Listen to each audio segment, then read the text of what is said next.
wamu ne district emanyiddwa nga Namisindwa era nga bulijjo nkuleetedde okwogera kye tuyita speech His Excellency Robert Kyagulanyi Ssentamu zaawadde omuli biki byasuubizza okubeera ng'akolera bannayuganda naddala abo abawangalira sayidi eyo. Guno twagwa tukuleetera okwogera kw'abakoze bino ebigambo ebisinga obungi biviira ddala mu manifesto ey'ekibiina ekya National Unity Platform. Kakati wuliriza bw'abadde mu district y'e Manafwa alina byayogedde. District eno eriraanye booda ya Uganda ne Kenya era eyo gy'avudde n'ayolekera district eya Namisindwa wabula ayina emisanvu gy'asanze mu kkubo nga bwe nnakulaze era nga bwe ngenda okukulaga byonna abyogeddeko n'ebirala byobadde tosobola kubanga owulira abyogeddeko. Bw'abadde tannaba kutuuka ng'ava e Manafwa nga tannatuuka Namisindwa ayina waakoze ka stop over n'abaako ebigambo byayogera ne bannayuganda bawangalira sayidi awo then oluvannyuma n'alyoka yeeyongerayo Namisindwa era nayo n'ayogerayo ebigambo byayo. Kakati nga sinakuwa speech eyo njagala kusooka kwetondera gwampuliriza speech oba video gyensembyeyo okukola mbadde ndi supposed okukuwa video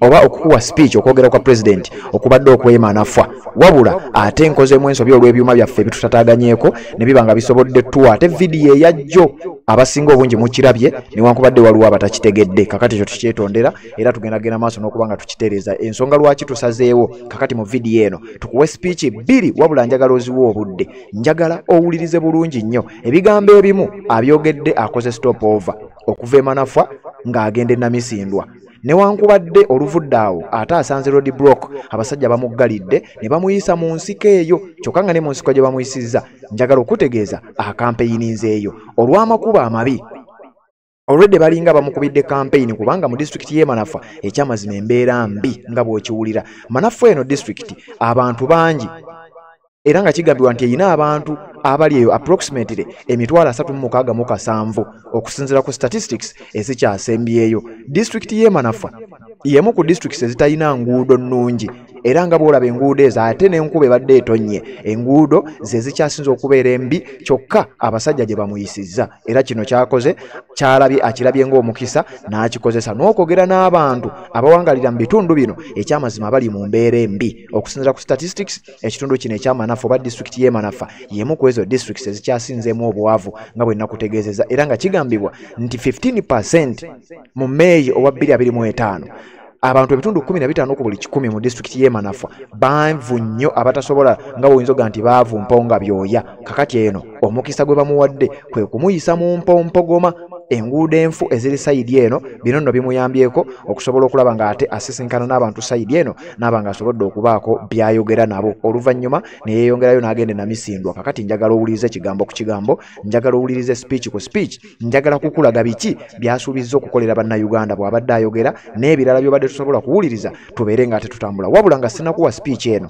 njagala nsooke nzijewo akalango kano kamu kokka tubeere nga tweyongerayo. Saagala nsonga yo netutataaganya ngenda kukuwa okwogera kw'omukulembeze w'eggwanga mu party ogenda kuwulira byayogedde ng'ayogera akoze step over okuva e Manafwa okudda e Namisindwa then oluvannyuma speech egenda okuddako egenda kubeera ye Namisindwa. Kakati kansooke nzijewo akalango kano tubeere nga tusimbula. Obufumbo olina omwami naye ng'akutawaanya olina omukyala ng'akutawaanya bajja ne bakwagalako ne bagenda gwe ayina ebizibu mu byenfuna nga sente zikuyita mu ngalo wooteeka sente zifa bufi boowola tebazza gwe aloota ng'ogwa mu nnyanja gwe alumizibwa omutwe nga guganja okuwona naawe aloota ng'ebintu bikozesa ensonga z'obufumbo. Nina ekifo ku mugga awali amayinja wennyambululirako ebisiraani ekikwa ekifiiriza omudibo obutaganja obutaweebwa nzijanjaba abantu ab'enzikiriza zonna nsiŋŋaanibwa njeru ku lw'ejjinja gwanjagala kuba ku nnamba yange eyo naawe ali ewala ennyo. Ndabye enguudo embi eziri eno, ndabye amalwaliro amabi, ndabye amasomero ng'abaana tebasoma saawa zino. Mbadde mpita eyo ne ba panelist ey'ebizibu bye muyina nga temanyi bebizibu ebiyita eyo yonna yonna in the rest of Uganda, especially wano abantu manyi nti babagoba ku ttaka lyabwe baba aba Uganda Wildlife babagoba mu bibira byabwe nga tebabakompensatinze. Mu gavumenti yaffe empya gavumenti bwe beeyagala okukozesa ettaka for any kind of conservation abantu balina okubeera compensated. Nsanze abavubuka nga bagamba Mr. President naffe tulina border post gye bayita Lwakaka. Eyo border singa nayo ebeera sobola okufuuka one stop border nebanga nayo efunctioning nga boolaba Malaba nga boolaba Busia wano wajja kubeerawo emirimu n'ebyobusubuzi bijja kutumbula. Ekyo kimu kikwasi Kyagulanyi. buli awali opportunity, buli awali entry into another country nga wasobola okubeerawo economic activity bannange ekyakolebwako. Abantu bonna babadde bakaaba wano nga bakaaba olwa functioning ya BCU, nga bakufunctioninga olw'emmwanyi emwanyi ze bwe nakulira wano nga eno ewasinga okuva Rebecca Coffee ng'era nga mulima emmwanyi the biggest economic activity nga mulima emmwanyi ne mufunamu ssente. Bano bonna bonna mbeshe bakulira ku mwanyi, basomera ku mwanyi, naye kubanga Museveni ayagala kwavuwaza abantu. He only wants poor people, ayagala kufuga bantu. Kyova olaba yakwata emmwanyi n'aziwamba ekyuma processing emmwanyi bazirima wano, naye yakitwala Ntungamo Kampala nezigenda paka Ntungamo almost 500 kilometers. Ate ne bazi processing ate zikomewo wano ziroke zicrossing to Kenya. What kind of nonsense is that? Banange ekyo njagala kibalage nti Museveni tabaagaliza era mulina okutwegatako tumugobe. Kambabuuze ekyuma ky'emmwanyi bwe bakiteeka wano mufa, bwe bakiteeka wano kibakola bubi yabaffe. Lwaki gavumenti yayagala okutekinga over emmwanyi eziwa efamire ye? Mujjukira just myezi mitono ennyo tubadde mu parliament gakozesa parliament okutwala buli kyabugagga kye muyina, kubanga amanyi nti abantu b'e Bugisu ng'era ng'abantu b'e Buganda badipendinga manyi tebajja kufuga, obanga okweweza etundira tebajja kufuga, obanga amateeka agaliwo gafevaringa tebajja kufuga. Museveni n'agamba nedda, Abagisu balina okubeera abaavu, Abamasaba balina okubeera abaavu, ng'Abamaganda balina okuba abaavu. Nazitwala nga bwe yagenda e Busoga n'awamba e Bukajjo, nga bwe yagenda mu Eastern Uganda n'awamba Cotton, nga bwe yagenda mu Northern Uganda n'awamba Tobacco. Mikwano gyange njagala okubabuulira eryo tteeka ly'emmwanyi nga nakafuuka pulezidenti tugenda kulisazaamu. Twalinanga cooperatives ezaalinga zifunctioninga nga ziyamba abantu baffe, ezo yagenda zijjawo. Recently ya making sure akwatagana n'abakulembeze bammwe be mwesiga abaavuwaze. Banange kambabuulire ng'abakolonialist bwe bakolanga, abazungu bwe bajja wano bwe baali baagala okutuka abantu baali tebasobola kusindika muzungu, baali balina okusindika black person munaffe, abo be bayita ba collaborators. In the days of colonialism we had resistors and we had collaborators. The collaborators were working with the colonialists to take over the regime. Even today we have collaborators and we have resistors. Muina Honorable Nambeshe ono resistor ate wali ono nani ate mukitegedde bulungi nnyo. Museveni alina abakulembeze bakozesa. Kati kambabuuze mwe Museveni mumuwagira? Museveni tababonyabonyeza? Kati eno yensaawa ey'okujjako Museveni. Wulira, bwebanga tulina chance ejjako Museveni ajjamu mmwe baslave n'afunamu ba good slave n'abafacilitatinga n'abawa ssente n'amugamba mugende mu fighting ne bali baslave. Yensonga lwaki saawa zino tulina chance ejjako dictator, naye dictator akozesa abamu kuffe okwawuzaamu support, okwawuzaamu obululu basobole okufuna chance obabbira. Njagala okubasaba Bamasaba muveeyo mwenna mulabye Uganda yonna nga bwetambula, mulabye kuva Northern Uganda paka Western Uganda, kuva Eastern Uganda paka Central paka Southern, bonna batuwagira bakoyi mu mpaka lolo mwana. Yes, ebimu ku bigambo byayogedde ng'akoze stopover wano n'abadde tannatuuka mu district emanyiddwa nga Namisindwa gy'akoledde speech ye ebadde ey'okubiri nga bw'ogenda ogiwulira ate ebigambo nga bwe ngenda okuba nga mbikuwa. Wabula bw'abadde yaakatuuka e Namisindwa nga tannaba kuwa kwogera kwe asoose kuggulawo office ey'ekibiina kya National Platform mu kitundu kino ng'era bw'omanyi era nga bw'ozze ng'obiraba. Kansooke nkulage ka moment kano nga ggulawo office endala mu district y'e Namisindwa, then oluvannyuma nsooke nkuwa okwogera kwe oba speech gyawadde bannayuganda bawangalira sayidi eyo obeerenga nabyo biwulira. Kakati wano abadde aggulawo office endala egattiddwa ku ezo olwedde ezaggulibwawo.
Mwanyala nabi abantu bana misindwa bana enjogerera Uganda mulumanyi bulungi n'abato mulumanyi bana esanyusa nnyo okubalaba nga sinaba kwogera byendese wano ensonga 3.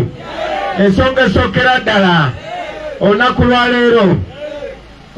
leero njagala obbagamba kinasemba okujja wano mu kisaawe kyennyini nga ngenzize kwerekera mukwano gwange muganda wange Anthony Wameri. Oyo lawyer gwe bayita Anthony Wameri eyali candidate waffe n'awangula wano ne bamubba. Oyo lawyer ye yatuwolerezanga ng'agenda mu kkooti y'amagye nga balooya abalala batyayo. Ne bano balooya be mulaba bagamba nti bakabi nnyo naye nga tebagenda mu kkooti y'amagye. Naye musajja oyo Anthony Wameri ng'agenda mu kkooti y'amagye nga tatya Museveni era Anthony Wameri baamutta. Era twamuziikaawo omwoyo gwe guwumule mirembe. People power! Our power! The second thing, I want to join the rest of the world to send condolences to the people of Kenya and the family of Right Honorable Raila Amolo Odinga. We lost Raila Odinga, we lost an icon in Africa.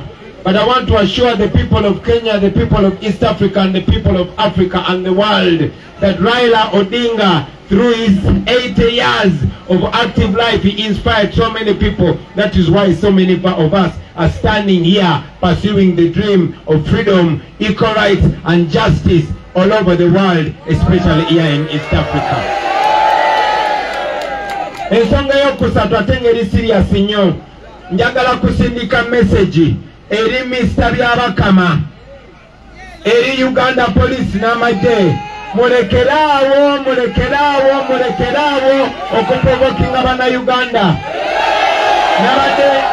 Nabadde nyina okubeera wano, listen, nabadde nyina okubeera wano ssaawa 10 zennyini kubanga Mr. Byabakama ssaawa 12, naye police yagaddewo main road nga nyina ngambuzaayo only 15 minutes edakika 15 okujja wano. Netubuga okumala ssaawa 2 n'ekitundu 2.5 hours. That is why I am late to come here. Shame upon you police. Waliwo omusajja bamuyita Mukibi, bajja batugoberera everywhere. They are blocking the main roads. Bakandidate abalala tebabagalirawo kkubo. Museveni tebamugalirawo kkubo. Naye bagalawo ekkubo ne tutuuka leeti ate ne bajjamu ebyuma. Njagala abali ku generator, tekawo ba foot soldier ku generator. Tekawo ba foot soldier ku byuma. Saagala police ekwate ku byuma, ngenda kwogera byonna bye njagala, tengenda byogera mbimaleyo.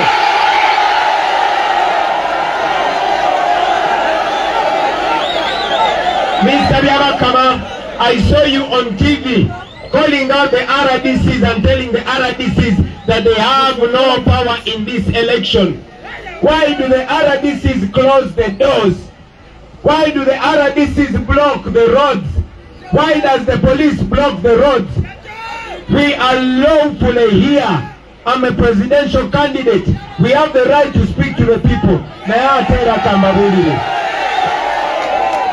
Omanyirwa kibagala w'amakubo bagaddewo ekkubo erigenda Lwakaka, tebagala tugende Lwakaka, lwaki kuba bamanyi abantu bajja kutuukayo tulabe nti eyo boda erina kubeera improved eyo boda erina kubeera nga Malaba eyo boda erina kubeera nga Busia lwaki emmotoka eziyita Amakaka zo zibeera empty nga tewali business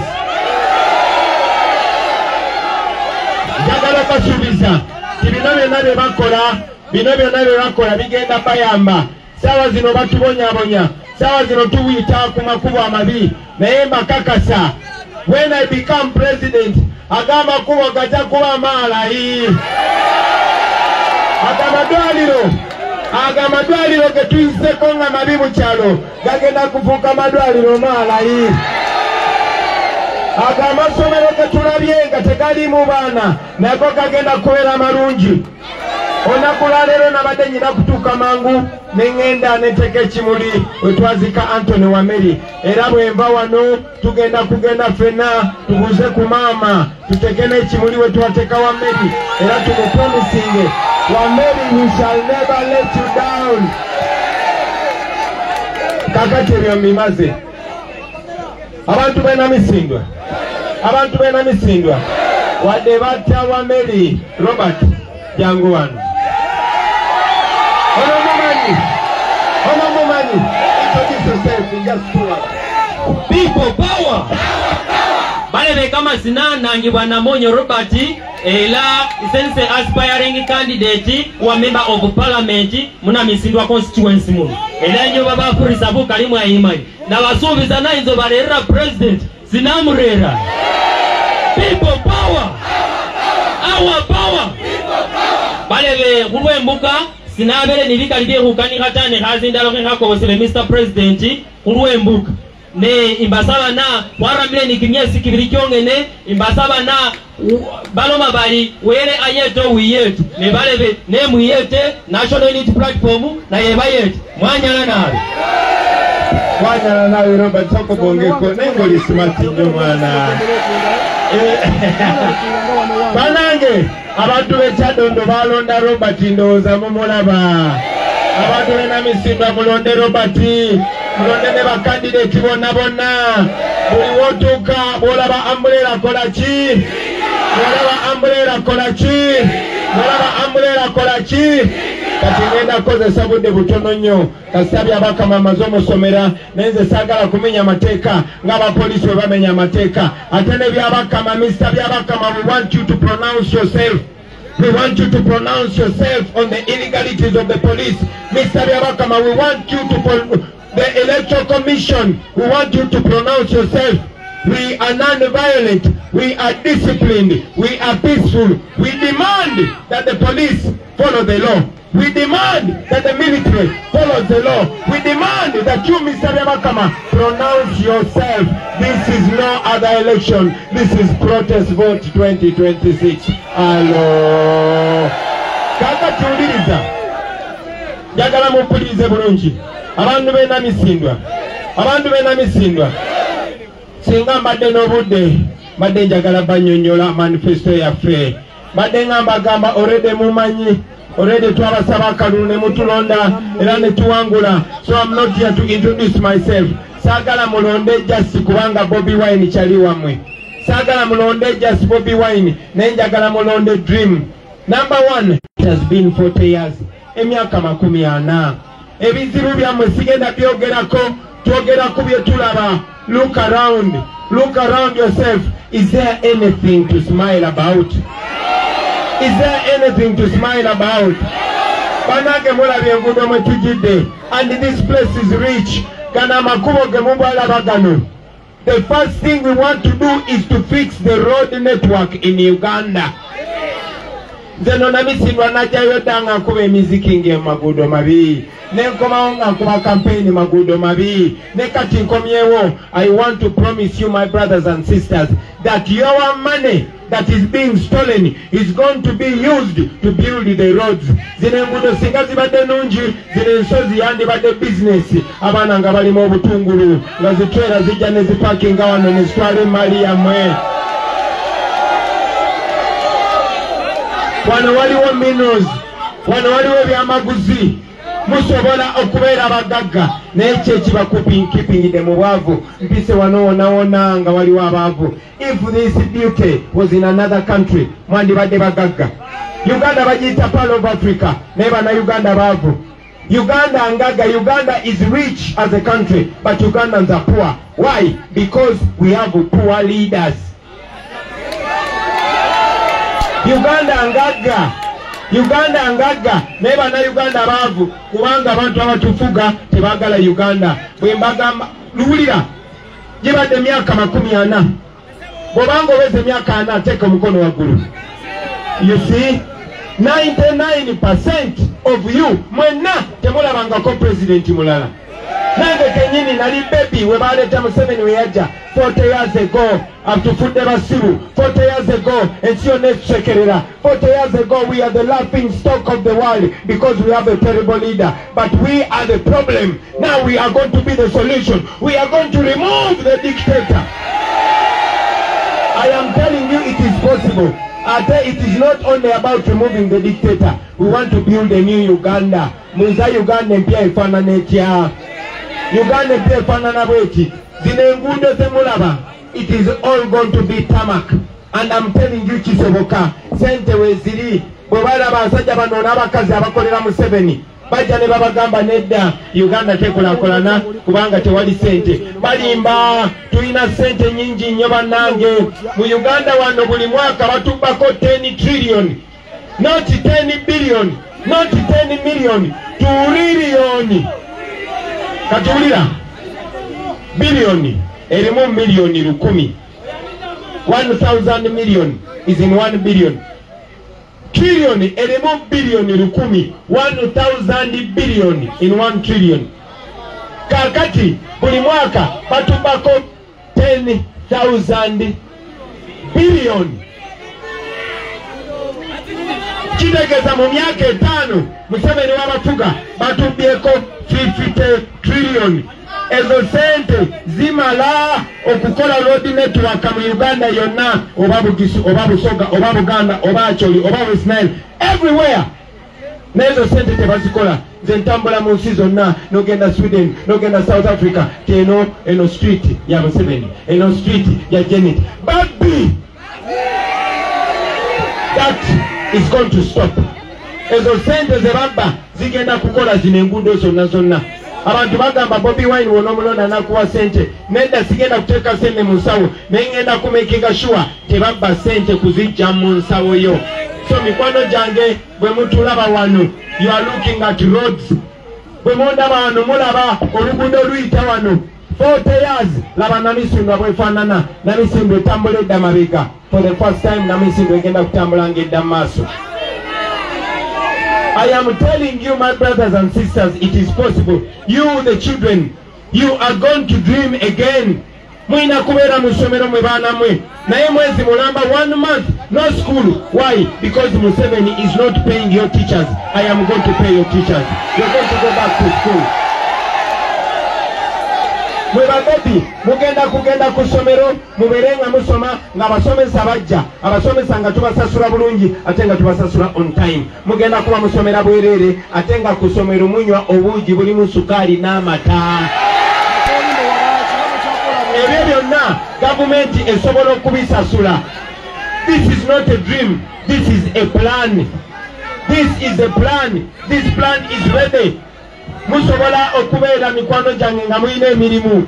Zino enguudo ze bagenda okukola tetugenda kuleeta Abachina be baba bakola. Yemmwe mwabaana ba Namisindwa, mwabaana b'e Bugisu, mwabaana ba Uganda, you are going to build your own country and you will be paid. Yonna buli kintu ekigenda okuleeta sente mu bulamu bwammwe kigenda kubeera promoted. Eyo boda yammwe ey'Erwakaka, eyo boda tugenda gimprovinga nayo ngereete maali era mubeerenga mukola emirimu. Manyi abaana bangi babawambyeko boda zammwe kubanga musuubula. Mugenda kubeera free, tewagenda kubeerawo misolo ekyo gy'okubba. Amadwaliro gammwe gagenda kubeeramu eddagala ate nga n'abasawo bagenda kuba basasulwa. This is not a help. This is real. Njagala babuli akisoboka mikwano gyange mwenna. I want you to believe in that because it is possible. for 40 years bembagamba mmwe wano timugenda kulaba ku president omulala in your life muyinza obutakiriza neba nange kisoboka. We have a chance. This is the best chance. There has never been and there will never be a time like this. Baba bana bato, look at the young Uganda. We are going to build this Uganda. Bogamba bantu bagamba Museveni abadde mbuyinze emyaka 40. Therefore tasobola kuvako. I have news for you. I have news for all of you. Mumanye kigenda maaso Cameroon sawa zino. Mumanye kigenda maaso Cameroon sawa zino. Museveni alina mukwano gwe bamuyita Paulo Biya. Paulo Biya alina emyaka 95. Paulo Biya abadde mu buyinza e Cameroon for 45 years. Paulo Biya bamuwangudde. Banange tugenda kuwangula Museveni. Mutuwagire tuwangule Museveni. Mikwano jange bingi nnyo bye musobola okulaba. Bengamba bana abaana bato nti mugenda kulaba ku railway, mugenda kulaba ku train ng'eyita wano Namisindwa negenda paka Mbale nesala paka Busia paka Kampala paka Nairobi paka Mombasa. It is possible. It is going to happen. Uganda is rich. Uganda is one of the richest countries in Africa. Byonna bigenda kubeera all right. Naye that dream, that is only a plan. Eyo plan mwe musobola okutuyamba okugiteeka mu nkola. Nzize wano kubasaba permission. Please give me permission to make these things a reality. Mbasaba permission munzikirize zino enguudo tuzikole. Mbasaba permission mutubawa amadwaliro malayi. Mbasaba permission tukole enguudo ennungi. Naye eyo permission mugenda gituwanga muyita mu kalulu. Banange tulina chance tugenda mu protest vote 2026. Mbasaba muveeyo mulonde. Banji nyo mubuuza nti kati Bobby, how different is it going to be from 2021? I am telling you we can make it different. Why? Listen to me. 2021 Museveni yabatisa nga yekwasa COVID nga tatukiriza kwogera n'abantu tebabakiriza nakungana bagamba mukole rally ya only 20 people because of COVID. Kati tewaliwo COVID. Mbasaba banange muveeyo mulonde. Mwena temugwamu maanyi. You can only give up when you die, but when you are still living, don't give up. Muli bavubuka na bawala bato muveeyo mulonde. Electoral Commission etugamba nti tulina abavoters abali registered million 19. Ulira isima Electoral Commission byabakama yagambye ntino tulina abalonzi million 19. Abalonzi abo abasinga ba myaka jammwe muulira bulungi. Abalonzi abo 19 million voters. You will find that more than 18 million voters have never seen another president in their life. Abalonzi million 18 plus tebalabangako president mulala. Mbasaba mubakunge baveeyo balonde kubanga manyi tebasobola kulonda history, bajja kulonda future. Tebasobola kulonda musajja wa myaka 85 tamanyi na mwaka gwalimu agamba you see the people we are in 1925. Oyo mukadde muveeko. So mbasaba muveeyo n'emikwano gyammwe mbagambe baveeyo balonde ate si kulonda kwokka.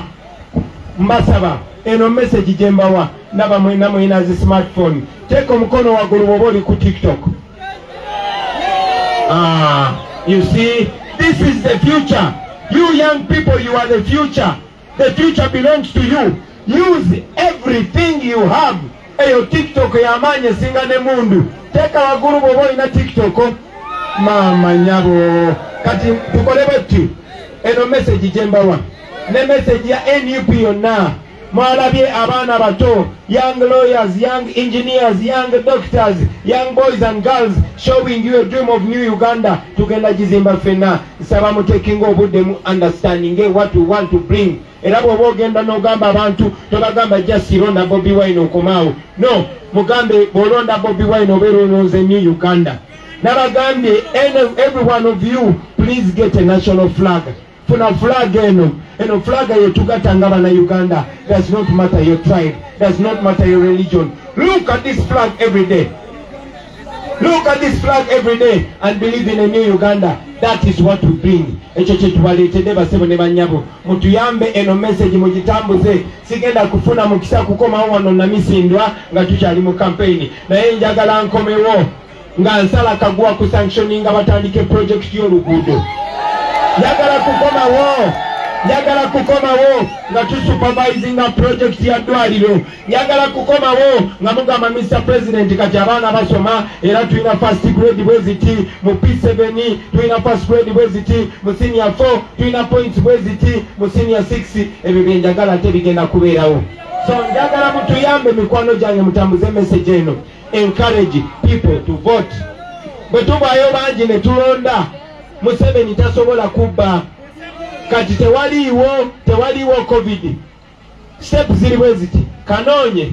Bokanoonya akakalulu. Noonya akalulu. Noonyeza n'aba NUP bonna akalulu. Kubanga abo be tugenda nabo mu Uganda empya. Aba NUP tebagenda kubeera ababoosi. Bagenda kuba abasavanti. Ne bano ba Robert abeesimbyewo kuba MP. N'abagambye bwe nafuuka president omusala gwa NP tugenda gukendeeza. Sente zigende mu malwaliro ne masomero. Ne bakkiriza nti ye. N'abagambye bwe nfuuka president tugenda kendeza abaminisita bonna tugenda kubeera only 20 ministers. Ne bakkiriza nti ye. Tubagambye tibwe banaabeera ba MP ba meya n'abalala bagenda kubeera abasavanti nga kumwe baboosi. Ne bakkiriza nti ye. Kitegeeza buli agenda okugira ku umbrella agenda kubeera servant leader. Kati bwe mugenda okulonda mikwano gyange olaba umbrella kola ki? Olaba umbrella kola ki? Bwe mumala okulonda temuvaawo. Tewali teeka lyobeera omenye okusigalawo. Musigalewo mukuuma akalulu. Temubakkiriza kuteekamu bululu buli fake. Temubakiriza kukyusa boxi. Mubeereewo. Kino nkigambye bannayuganda bonna. Eyo public holiday tewali kola. Muve waka nga mulidde. Muve waka nga musibye engato nga zinywedde. Mubeereewo. Temubaawo. Bwe bamala okulonda balangirire. Bonna mu Uganda bagenda kubeerawo bwe tuba tumaze okuwangula. Tandikirawo okucelebratinga. Bwe bagezaako okubba akalulu kaffe mukabanje mu ngeri yonna gye musobola. Mufune mutandike kati okupulaninga. Ne bagamba muzimbe eggaali. Muli bavubuka na bawala bato. Mufune group of friends. Oba olina mikwano gyo bataano nga baagala Uganda, beera leader. Oba muli 10, beera leader. I want to see many groups of young people campaigning. Go door to door. Explain it. Abantu batutegeere. Saagala balowooze abano just banyumirwa kubangako byabakubira emiziki. Saagala bagambe nti abano bavubuka bato banyiivu tebalina plan ya Uganda. Saagala bagambe no. Don't give them a chance. Ze njagala tube mu ggwanga etto naye nga tulowooza ng'abakulu. Mugende nga mulowooza ng'abakulu. Mugenenga mwogeranga abakulu. Mugenenga muli smart. Mugenenga mwogera bulungi. Mugenenga muli disciplined. Abantu batu trusting. Abantu batu kwase ensi. This is our 1962. This country, it is time for this country to get back in the hands of the citizens of Uganda. So mugende mu campaigning, mugende making sure mukola groups zamwe mukuzimbe gali so that we bagezaako okubba akalulu mu making sure mukabanja bakasesemanga kayita mu nnyindo. Bwe munaamala okuwangula, it will never be the same again. Museveni is going to be the last dictator in Uganda. Museveni is going to be the last dictator in Uganda. Never will you see a president be in power for 40 years. Tekigenda kuddamu kubeerawo nga president alinga Katonda nga bw'abeera atambula basiba amakubo gonna. Tekigenda kuddamu kubeerawo. Museveni are spending 2 billion shillings every day. 2 billion shillings every day. Najja n'abalimba nti abawadde sente za PDM naye ng'akozesa billion 2 okujja okulambula obubuzi 2 n'embisi 2. That is not going to happen. All the money is going to be for your good, mikwano jange. Ate nammwe bebawa sente za PDM nga baziba banja mulonde Kyagulanyi ezo zijja kubapoteya. Nkigamu tugenda baleetera ekirungi ekisinga PDM. Tetwagala kubawaayo kyolo. Twagala tubateekerewo embeera nga musobola okwekulaakulanya. Bodaboda abagisuubula miliyoni 2.5 e India. Lwaki bwetuuka wano bagitunda miliyoni 9? Ekyo kigenda kuvaawo. So mbasaba tuwe chance. Give us a chance to take you to a new Uganda. Kisobokera ddala mukunge bannamwe balonde ate balonde